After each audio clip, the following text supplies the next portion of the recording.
Assalamualaikum warahmatullahi wabarakatuh. Sebelumnya perkenalkan kami dari kelompok 1 dan di sini kami akan mempresentasikan hasil analisis yang telah kami kerjakan mengenai intelligent building. Namun sebelum kita masuk ke inti materi, izinkan saya untuk memperkenalkan rekan saya terlebih dahulu, dimulai dari saya sendiri Alfred Vestes dengan nomor mahasiswa 2201711. Dan saya sendiri Repanzari Seniati dengan NIM 2201811. Saya Rafa Muhammad Asa dengan NIM 2200589. Saya Muhammad Muhammad dengan NIM 2205994. Saya Pramudiana Drawayuri dengan NIM 2209132. Saya Nurul Aziza Kiasabila 2205474. Baik, selanjutnya sebelum kita lanjut ke inti pembahasan, di sini saya akan menjelaskan mengenai apa saja yang akan dibahas pada presentasi kali ini. Di sini akan menjelaskan tentang atribut intelligent building. Cerdas, pertama ada proses desain dan konstruksi, terus ada hasil operasi. Di sini teknologi ada security dan safety, terus mechanical dan listrik, terus network dan berkomunikasi. Prinsip kerja intelligent building, sistem input yang telah menerima informasi akan diproses, dianalisis secara otomatis. BCS mengontrol semua sistem sebagai satu kesatuan untuk mengontrol setiap sistem semua secara individu. Ini adalah tempat di mana semua sistem terintegrasi, disebut building system integrator dan di sini ada inputnya dari luar internet, teknologi internet Pak.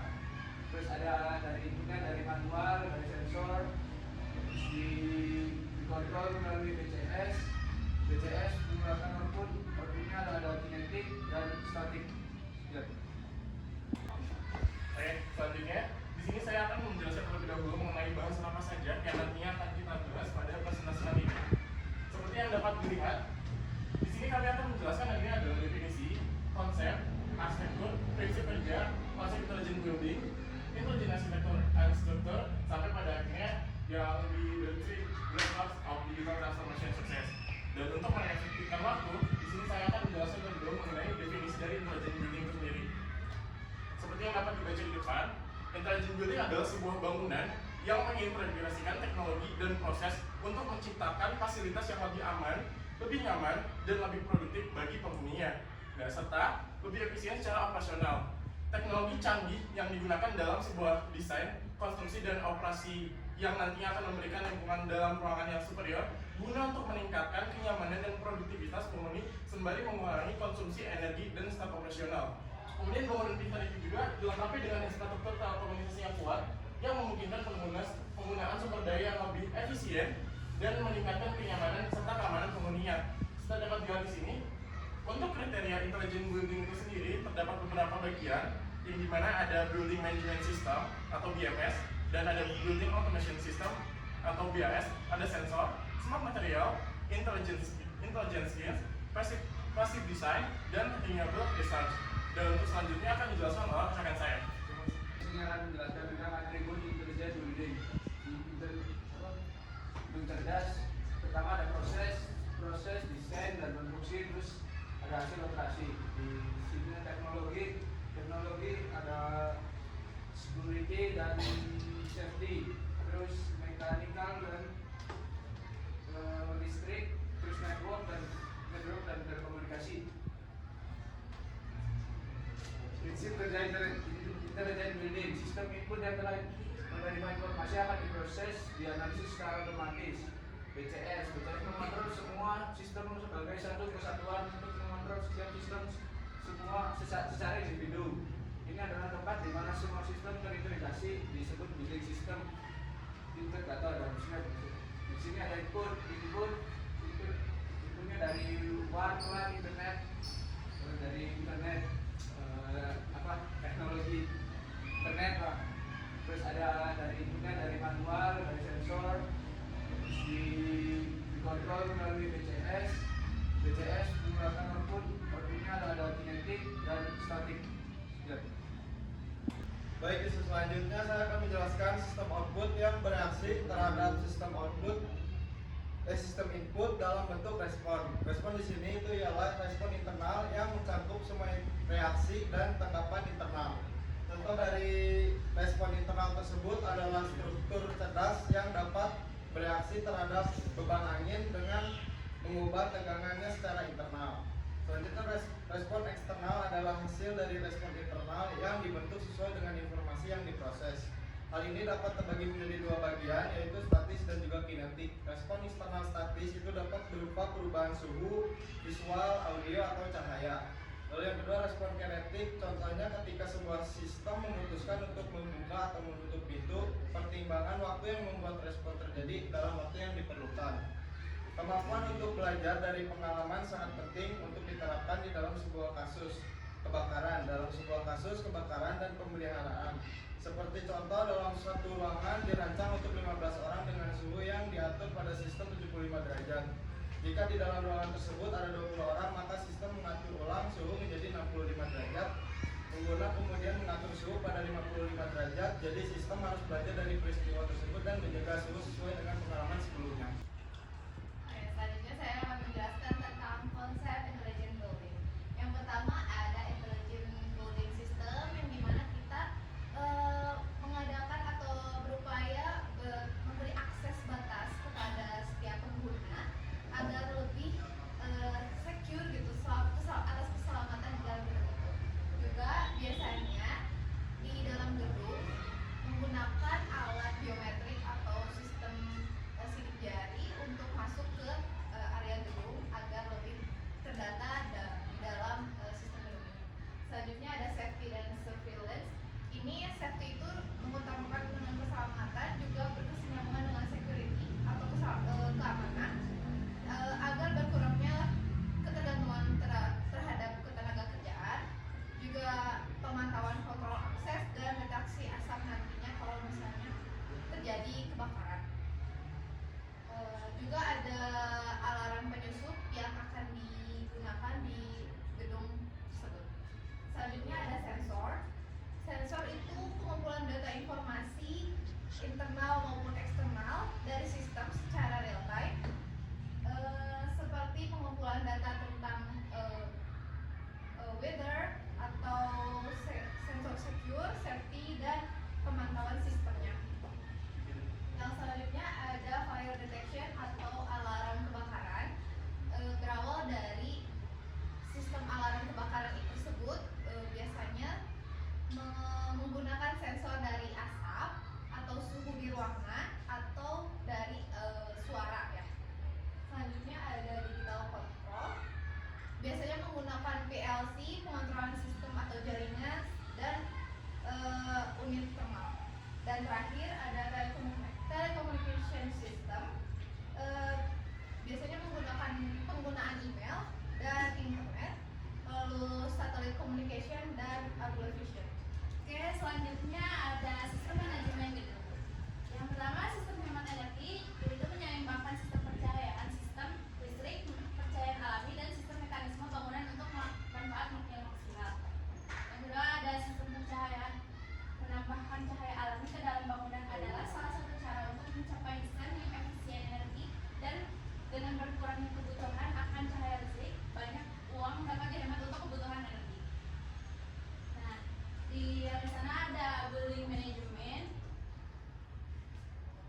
ada VAC control, ada lighting control, energy monitoring and controlling, electrical distribution, renewable energy, motor control, critical power and cooling, dan access controlling dan video security.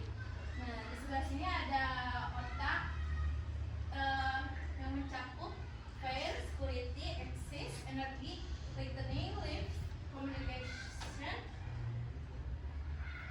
24 day 17 day awake, monitoring, VAC.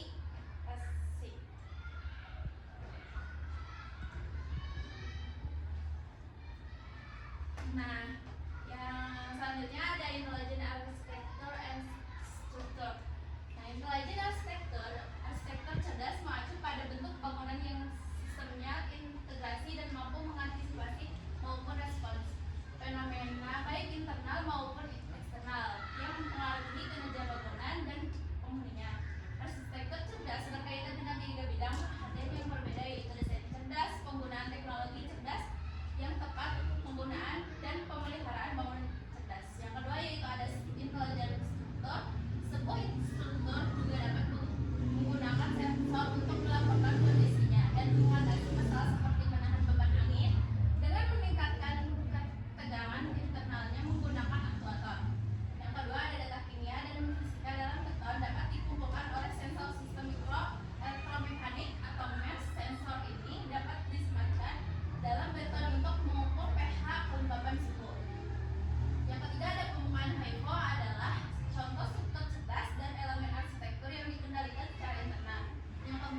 permukaan logam bersegi atau dinding. Yang kelima ada ini prosesor gerakan, suara, dan cahaya sebagai hasil dari perhitungan waktu nyata. Di sini ada penilaian dari intelligent building. Yang pertama ada metode penilaian Littriha, metode simulasi, dan manajemen fasilitas. Nah, kalau dari metode penilaian Littriha itu bergantung pada serangkaian faktor atau indikator yang terkait dengan desain dan masalah kinerja bersama dengan skala yang telah ditentukan untuk menilai sebuah bangunan kita. Yang kedua ada metode simulasi, yaitu menggunakan pengaturan buatan berdasarkan data dunia nyata dari operasi gedung kita. Dan yang terakhir yaitu manajemen fasilitas, yang menggunakan pengetahuan para ahli untuk mencapai tujuan dalam desain, komunikasi, konstruksi, komunikasi, dan operasi bangunan pintar yang praktis. Oke teman-teman semua, setelah tadi kita telah menjelaskan mengenai generalnya terkait intelligent building itu seperti apa dan bagaimana, selanjutnya kami telah mengambil dua contoh perusahaan yaitu Schneider dan Siemens, dan selanjutnya kita akan mengetahui bagaimana dua perusahaan ini menerapkan intelligent building dari perusahaan mereka ke bangunan-bangunan yang ada di dunia ini. Seperti yang dapat dilihat di sini ada EcoStruxure. Ini merupakan solusi bangunan cerdas dari Schneider yang digunakan dalam rumah sakit super yang digital di Birmingham. Seperti yang dapat dilihat di depan, dengan kerangka integrasi perangkat lunak yang terbuka dan aman, EcoStruxure Building Operation memungkinkan kolaborasi di antara sistem pihak ketiga yang kompleks untuk menciptakan solusi custom yang benar-benar inovatif. Platform EcoStruxure ini secara bawaan mendukung protokol terbuka standar industri langsung dari kotak termasuk BASINet, Modbus, LAN, dan Zigbee.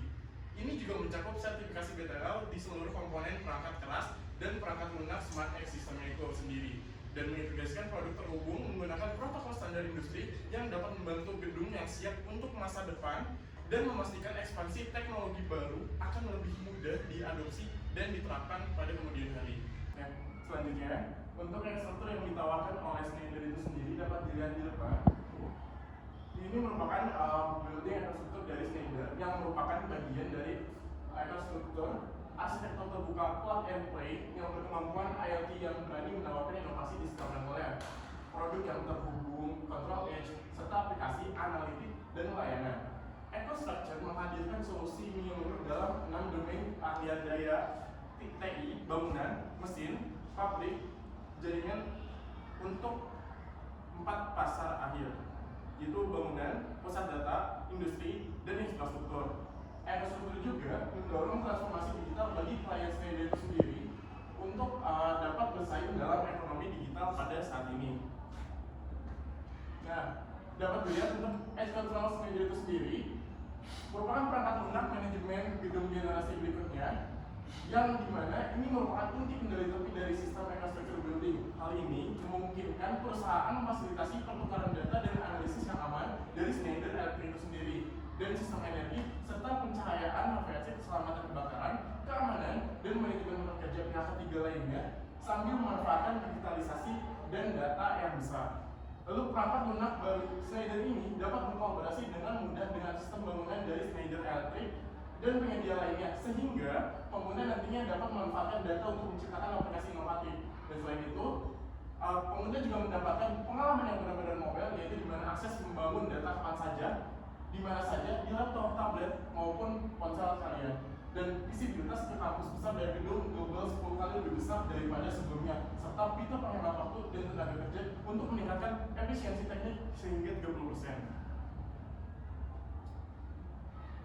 Untuk bangun yang real sendiri di sini adalah rumah sakit seperti yang dapat dilihat di depan. Schneider menerapkan EcoStruxure ini pada gedung rumah sakit super di Birmingham dan menggunakan produk-produk dari Schneider itu sendiri seperti yang dapat dilihat. Di sini ada beberapa connected produk dari Schneider sendiri yang nantinya akan dikontrol melalui EcoStruxure Schneider sendiri. Yang terdapat ada EcoStruxure Building Operation, EcoStruxure Security Expert, bahkan sampai EcoStruxure Fire Expert. Dan ketika produk-produk ini telah terkoneksi dengan kontrol dari Schneider itu sendiri, maka pengguna dapat secara mobil dan secara cepat untuk mengambil keputusan maupun beberapa hal yang nantinya akan terjadi pada gedung cerdas itu sendiri. Nah, untuk kesimpulan dari EcoStructure ini sendiri adalah perubahan iklim yang mendapat nantinya meningkatkan frekuensi dan tingkat keparahan bencana lingkungan dan secara bersamaan mengancam kesehatan manusia dan akses ke layanan kesehatan. Karena fasilitas kesehatan menghasilkan persentase signifikan dari emisi biarkan global yang merupakan tanggung jawab organisasi kesehatan untuk mendekarbonasi operasi mereka secepat mungkin, negara-negara dan profesional kesehatan di seluruh dunia telah berkomitmen pada tujuan bersama ini, mencapai operasi kesehatan yang tangguh, efisien energi, dan berkelanjutan, yang berarti mengurangi emisi langsung dari sumber fasilitas, emisi tidak langsung dari energi yang dibeli, dan emisi yang dihasilkan oleh rantai pasokan. Mengambil tindakan untuk memerangi perubahan itu yang menunjukkan komitmen terhadap kesejahteraan planet kita, dan karena itu kesejahteraan pasien, karyawan, dan juga masyarakat sekitar. Selain dampak dari lingkungan dan sosial, strategi keberlanjutan memberikan nilai bisnis yang tidak diabaikan. Organisasi kesehatan yang mengambil tindakan akan dapat meningkatkan efisiensi energi, mengurangi biaya operasional, meningkatkan ketahanan, mengurangi ketergantungan pada bahan bakar fosil, beradaptasi dengan regulasi yang akan datang. Maka, Schneider Electric ini diakui sebagai ahli global dalam keberlanjutan dan dekarbonisasi sebagai perusahaan yang telah berkomitmen untuk menjadi netral karbon pada tahun 2025 dan net zero dalam operasi pada tahun 2020 yang akan jauh melampaui target tradisional pada tahun 2050. Fasilitas kesehatan di seluruh dunia sedang mempercepat program aksi iklim. Ketajaman dekarbonasi 3 fase dikombinasikan dengan pengalaman dan solusi kesehatan inovatif dari Schneider yang dapat membantu melakukan sebuah hal yang sama. Sekian dari saya. Oke, selain dari EcoStructure, Siemens juga membuat teknologi transformasi digital untuk gedung cerdas, yaitu namanya adalah Siemens Accelerator. Nah, dengan menggunakan Siemens Accelerator ini, rumah sakit dapat menjalani transformasi digital dengan cepat dan juga mudah, dan lebih efektif dan juga lebih efisien. Begitu yang dikatakan oleh Siemens. Selanjutnya, nah dalam Siemens Accelerator ini akan membahas 3 hal, yaitu complexity, success, dan juga framework. Untuk kompleksitas dan dari transformasi digital rumah sakit dan pintar, ini akan saya bahas bersama. Selanjutnya, yaitu adalah yang pertama ada kompleksitas infrastruktur. Kompleksitas infrastruktur ini rumah sakit pada umumnya mungkin banyaknya itu udah berdiri dari bertahun-tahun bahkan puluhan tahun, yang mana ini saat mereka dibikin itu masih belum terpikirkan untuk mengintegrasikan dengan transformasi digital gitu. Jadi bentuk dari infrastruktur bangunannya itu masih kurang sesuai dengan yang diharapkan oleh transformasi digital Siemens Accelerator ini. Yang kedua ada fragmentasi. Fragmentasi ini seperti yang sudah dikatakan sebelumnya, banyak rumah sakit yang cukup tua, dia si file-filenya itu masih berkas-berkasnya fisik dan juga digital gitu, enggak semuanya terintegrasi secara digital. Terus selanjutnya adalah gedung dan kampus. Jadi rumah sakit juga rata-rata terdiri dari satu gedung ataupun berbentuk kampus. Seperti kampus kita ini ada berbagai macam gedung yang bersebelahan. Kayak di sini ada gedung COE, ada gedung D, ada gedung B, ada gedung C gitu ya. Di rumah sakit juga gitu. Nah, si setiap gedungnya itu punya karakteristik masing-masing dan juga kebutuhan infrastrukturnya masing-masing yang unik gitu. Itu juga menjadi salah satu kompleksitas dari Smart Hospital Digital Transformation. Terus selanjutnya yang terakhir adalah evolusi teknologi. Kenapa evolusi teknologi ini menjadi kompleksitas? Jadi seperti yang kita tahu, teknologi itu terus berkembang, berevolusi, yang mana membuat ketika Siemens Accelerator diterapkan di dalam gedung-gedung rumah sakit gitu. Ketika awal dipasang mungkin memang sudah terkini, terbaru, tetapi ketika selesai 100% dipasang, sudah diintegrasikan, maka yang diimplementasikan itu sudah ketinggalan zaman lagi karena udah ada lagi yang inovasi terbaru lagi untuk evolusi teknologinya. Itu merupakan kompleksitas dari Smart Hospital Digital Transformation. Next.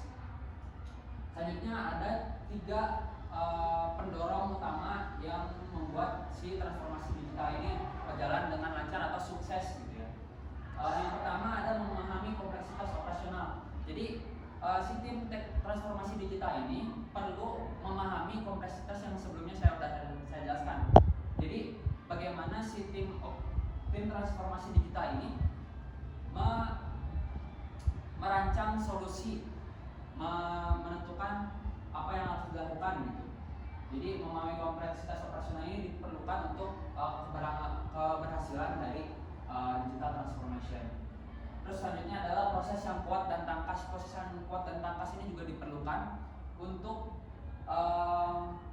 si tim transformasi digital melakukan perubahan dan penyesuaian terhadap waktu yang mendatang, seperti yang tadi evolusi teknologi yang terus berkembang.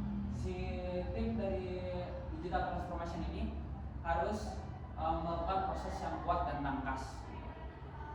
Yang ketiga ada kemitraan dengan ahli transformasi digital. Jadi untuk yang melakukan transformasi digital ini harus orang-orang yang ahli untuk memastikan bahwa si transformasi digital ini berjalan dengan sesuai yang diharapkan. Seperti itu. Next. Selanjutnya, Human Accelerator, a framework to tackle digital transformation complexity. Jadi ini adalah kerangka kerja dari Human Accelerator, gimana supaya kompleksitas yang tadi disebutkan tuh bisa diatasi gitu. Jadi Siemens Accelerator itu mempunyai tiga prinsip utama gitu ya. Yang pertama di sini ada mudah, fleksibel, dan terbuka. Jadi mudah itu gimana si Siemens Accelerator ini menggunakan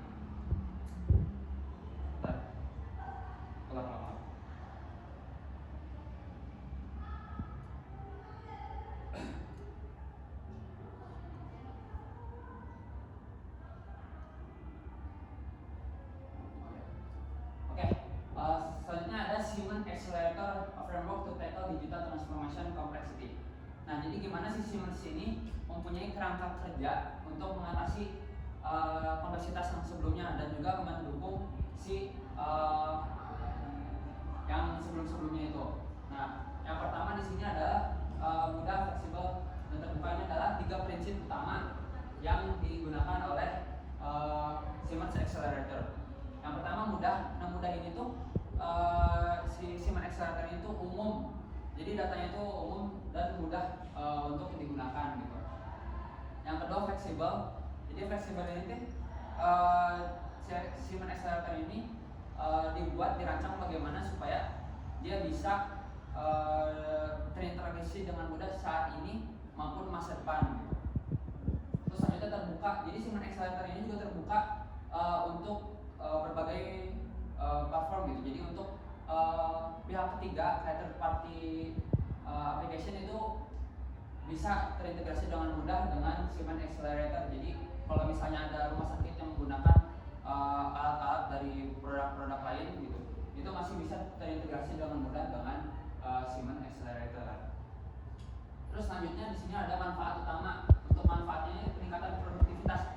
Peningkatan produktivitas ini mengurangi beban kerja dari staf-staf rumah sakit yang ada gitu. Terus habis itu keamanan itu jadi Siemens Accelerator ini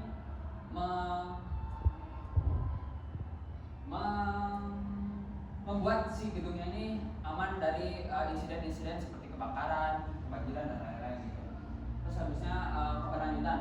Jadi si Siemens Accelerator ini mempunyai keberlanjutan yang bagus seperti yang tadi sudah disebutkan di prinsip utamanya itu fleksibel dan juga terbuka. Jadi setiap masa mendatang ataupun masa sekarang itu selalu bisa digunakan dan juga terbuka terhadap pihak ketiga gitu. Terus pengurangan biaya konstruksi. Jadi untuk infrastrukturnya sendiri untuk pemasangan Siemens Accelerator dirancang untuk mengurangi komponen-komponen yang digunakan gitu. Terus selanjutnya jadi ada yang cara kerja dari awal sampai akhir dari si Siemens Accelerator ini. Yang pertama, ketika si pasien ataupun staf dari rumah sakit masuk ke rumah sakit itu ada check-in, jadi terkontrol berapa orang yang masuk ke rumah sakit gitu. Terus juga ada sistem parking juga untuk mengetahui sistem parkir yang kosong sebelah mana gitu, supaya untuk mempermudah. Terus habis itu ketika si pasien ataupun pengunjung ingin menjenguk gitu, ada juga sistem navigasi kemana mereka akan ditujukan gitu, hanya perlu menggunakan aplikasi, tidak perlu tersesat di rumah sakit seperti itu. Terus juga ada personalized settings di mana ketika rawat inap gitu kita bisa mengatur pencahayaan dan juga suhu ruangan gitu sesuai dengan preferensi masing-masing. Terus habis itu ada report issue. Jadi ketika misalnya ada tidak sesuainya si intelligence building ini yang dirasakan oleh pengguna, itu bisa dilaporkan ke pihak manajemen. Terus habis itu ada notifikasi juga dari aplikasinya ini untuk tentang event dan juga ya semacamnya lagi. Terus habis itu yang terakhir adalah hospital checkout. Jadi kita bisa mengatur, melihat kayak apa namanya, invoice, terus juga pembayaran online, terus juga recovery plan atau kayak misal plan untuk kita melakukan treatment di rumah sakit seperti itu. Itu cara kerja dari si Siemens Accelerator. Mungkin sekian. Oke teman-teman, setelah tadi kita telah panjang lebar membahas mengenai generalnya gedung jelas itu seperti apa, dan kemudian membandingkan mengenai Schneider dan Siemens itu bagaimana mereka menerapkan komponen-komponen mereka atau produk mereka ke gedung-gedung di dunia. Dan kesimpulannya adalah semuanya memiliki kelebihan dan kekurangan masing-masing, tergantung bagaimana cara si rumah sakit atau misalnya gedung tersebut menerapkan produk-produk mereka dan untuk digunakan sebagai apa. Presentasi dari kelompok kami, kurang lebihnya mohon maaf. Wassalamualaikum warahmatullahi